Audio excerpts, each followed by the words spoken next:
start assembling our transmission, get our clutch discs in, triple gears, that sort of thing. But before we mount our triple gears, we're going to go to a set of scales and weigh them, and then chuck those up into the lathe and make those triple gears be the same weight. Triple gears, the bushings are worn in the gears, and so we're going to replace them, and it works real. You could drive them out with a hammer, but it sure is nice if you got a little press. It doesn't take much of a press to do it. We'll just press that out of the way.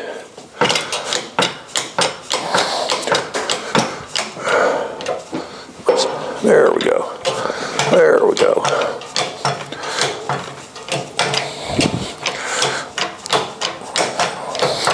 You can make that punch. You can buy one from the vendors, or if you got a lathe, you can just make anything. Okay, so the bearing dropped out of the way, and there is a right and a wrong way to put in the bearing. The thrust goes to the larger, the second largest gear. So we want to press that in this way. And I got a little dead blow here. I'm just going to get it started.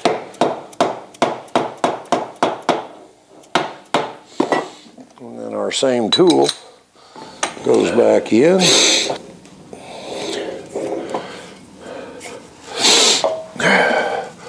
And that's a snug fit, so you want it to go in with some resistance. You don't want that bearing to spin inside the gear.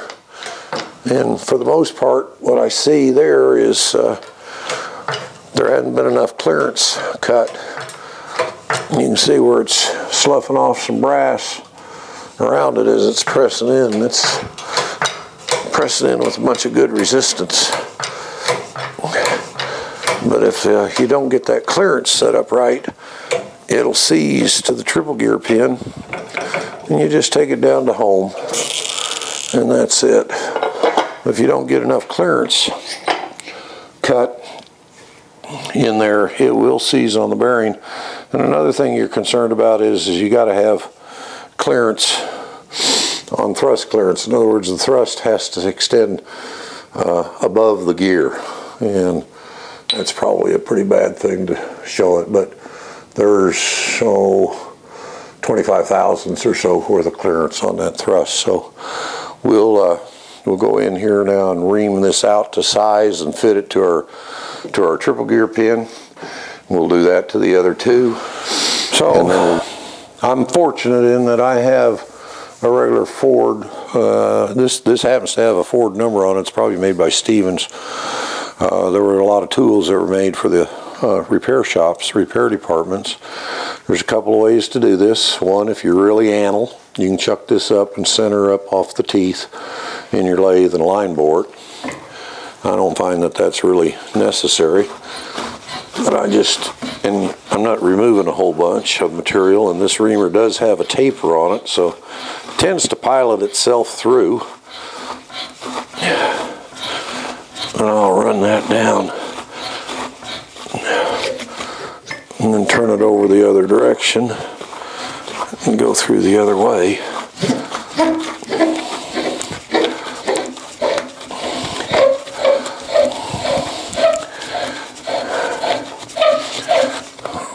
So I've reamed out the bushing, but we're using oversized triple gear pins, and I want to have about 4 thousandths clearance, and right now this would just barely fit. Well, no, it wouldn't even fit on the new triple gear pin. So I have an adjustable reamer, and I just keep it set at the clearance that I like, which is 3.5 to 4 thousandths, and I would put that clearance in on old pins, new pins. You need to have that extra clearance, and I'm just going to take off just a couple of thousandths here, About time to get a new blade.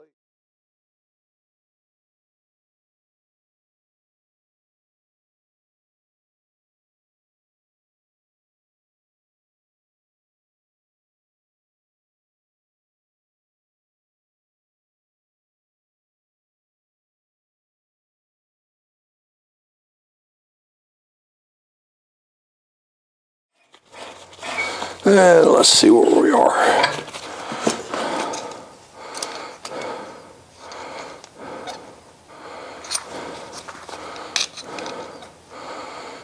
That gives me about 3.5, about 4 thousandths clearance, and that's where I would like to end up at. So let's go see how it fits on the triple gear. So we finished up all 3 triple gears, replacing the bushings in them. And again, I checked to make sure that I got thrust clearance at 6/10 below the gear, and put them on. They spin free, and just by feel, I got about 3-4 thousandths worth of clearance in it, and I'm happy. Again, a little more clearance here is a good thing. I think back in the day, they ran about 2 thousandths clearance on them, and if you set it up with 2 thousandths clearance the way the Ford Reamer would cut it, they'll seize up. The last thing that I'm going to do to the triple gears is I'm going to make them all weigh the same. And I'll use a set of scales and mark down what the grams is, and I'm going to face off in the lathe what material needs to come off to where they all weigh the same. We've went to all the trouble of balancing the flywheel to the crankshaft, and we've balanced all the individual drums, and sometimes, I don't know how these are going to be, but sometimes there'll be 40-50 grams difference in these triple gears. So we'll go over here to the scale, weigh them, mark them, and then trim off some material to where we got the same scale set up here on grams. Then I'm going to record what the weight is on it. This one's 1034, and I'll write it down. And then, because I'm just somewhat anal, I recheck it.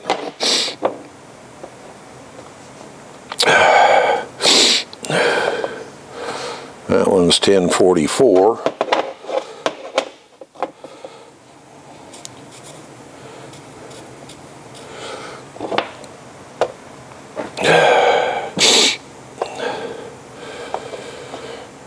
And this one's 1038. So I've got the lightest one was 1034. I'm going to make this 1044, take off 10 grams of material, and this one I'm going to take off 4 grams of material. And I'm going to remove that right off of here, not out to the gear, but just remove that. This is pretty heavy material, so it doesn't take a whole lot. 5-10 thousandths will take off quite a few grams and real quick. We're going to do that in a set of 3 jaws on the lathe. Alright, so this one weighs out 1044, and my target is 1034, so I got about 10 grams to remove. I'm going to make a couple of passes at it, kind of thin, and check. And so we'll be in and out of the lathe here a time or two. I'm going to touch it off.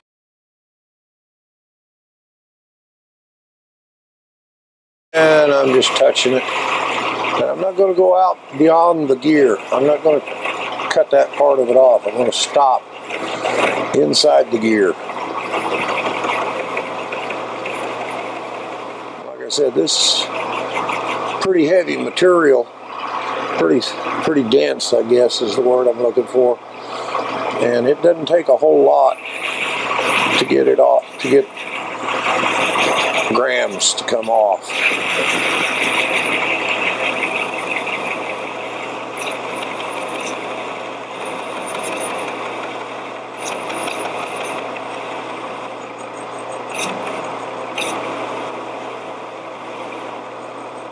Okay, so let's kind of see where we're at here. So I took off 2 grams there, so I'm going to go back in here and touch off my part. And I'm going to go in about a couple of thousandths here.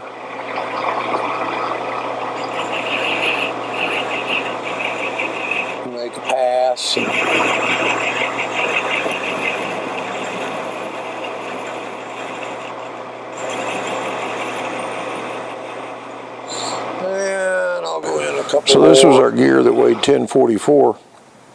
And as you can see, all I've done is trimmed off just a little bit of material, and I now have this down to our target weight of 1034. And we've got one other gear that weighed 1038 or something like that I need to remove about 4 grams on it.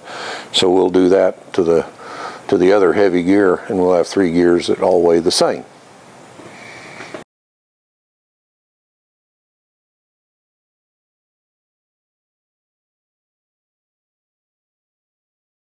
Down here, I want to, yeah, there, it slid in, it's not pushing the key out, so we'll just run that down to where it stops. And this should be a good snug press.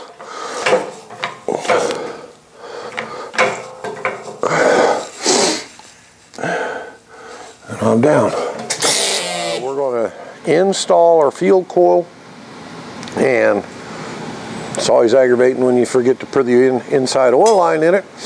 So we'll make sure that we get the field coil. We had figured out what kind of shims we needed to give us our air gap. We kept everything marked, indexed around to where we know where we're wanting to end up at.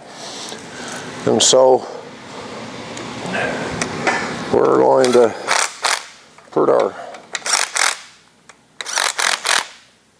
field coil on.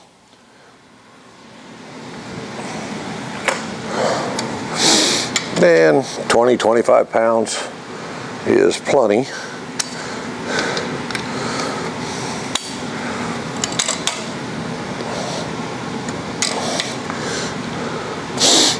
I didn't tighten that one in intentionally because I've got a safety wire. I got to get this funnel down in here, and I find it's just easier to do the safety wire first before installing the funnel. As a rule, we're just using some aviation safety wire.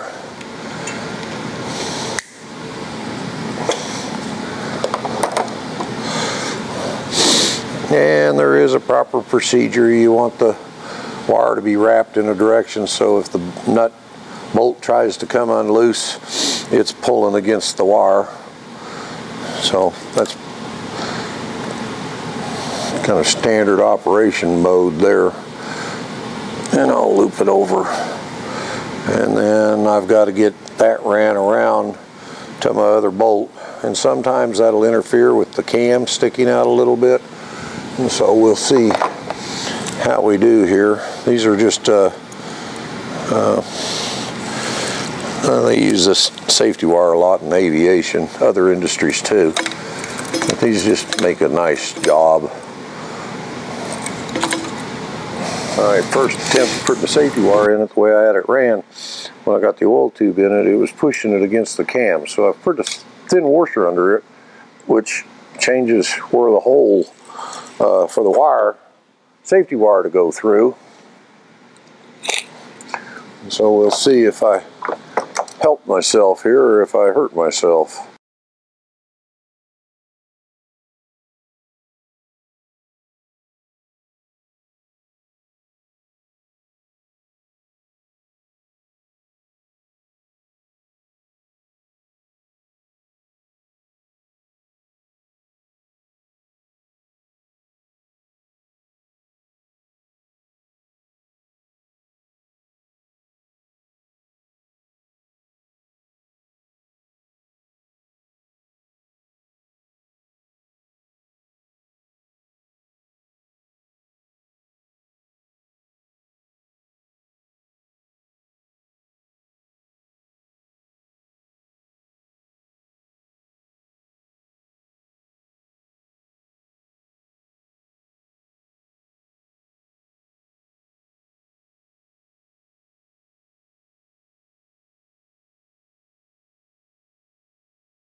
This is a new oil tube, and sometimes they ain't made just exactly the kosher. So I like to get that down to where the magnets won't hit it. And so Bill, I'm just looking down here, and I'm just going to kind of adjust that just a little bit, close it up some.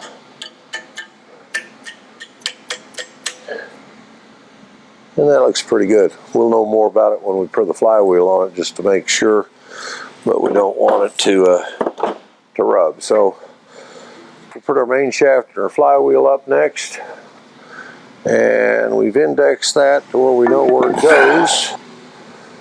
So we'll get our flywheel back on it.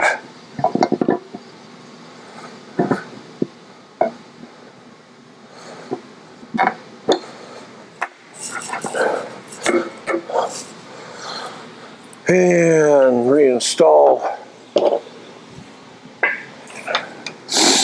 our bolts.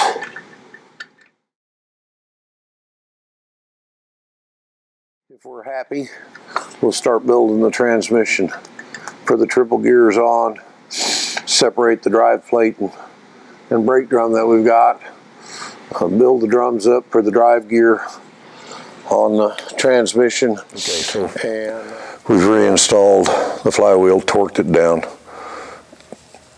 checked our air gap, nothing changed, and I'm just going to verify that we're happy with our run out. Remember, we got some bearing play in here, okay? And even just wiggling and driggling the block will change it. So just slowly index the flywheel around, and there's a thou. And if I grab hold of the brake drum and kind of spin it, here's a 2.5. And here we're at maybe a 2. Yeah, maybe about a 2.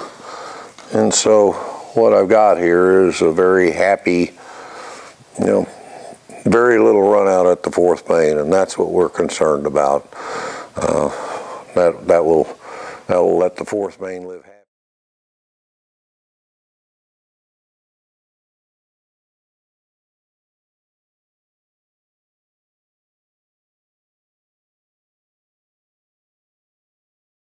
So I've got the spring.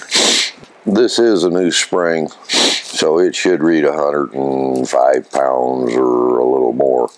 But I've got my a set of scales. These just have to be electronic. If you had a decent set of bath scales, you could do the same thing. We're just using a drill press. Come up with whatever combination that would allow you to get on this and just press it. It could be a bar, flat stock, or whatever. But I'll set that all up and make sure that I'm reading 0. And I'm just simply going to, good sensitive scale, I'm going to come down here and pick up my spring, and I'm just going to use the arbor, and I'm measuring the thickness of the spring. So I'll get down here and I'm going to collapse that down to 2 inches. There it looks like about 2 inches, and I'm reading 114 pounds. So we got plenty of pressure. The service manual says that if this spring is less than 90 psi, you need to replace it. All of the new springs have a little more pressure than what Henry Ford had, so it's probably a good thing. If you run an old original Ford clutches, there's a lot of things that are wore in it, and so a little extra pressure doesn't hurt. But like I said, it's just basically measure the height of the spring, compress the spring, whatever means you can get it compressed. Could be a set of bath scales, doesn't have to be a set of electronics. And there's about 2 inches, and I was 114, saying 113 now. So quite happy with the spring. We'll install this.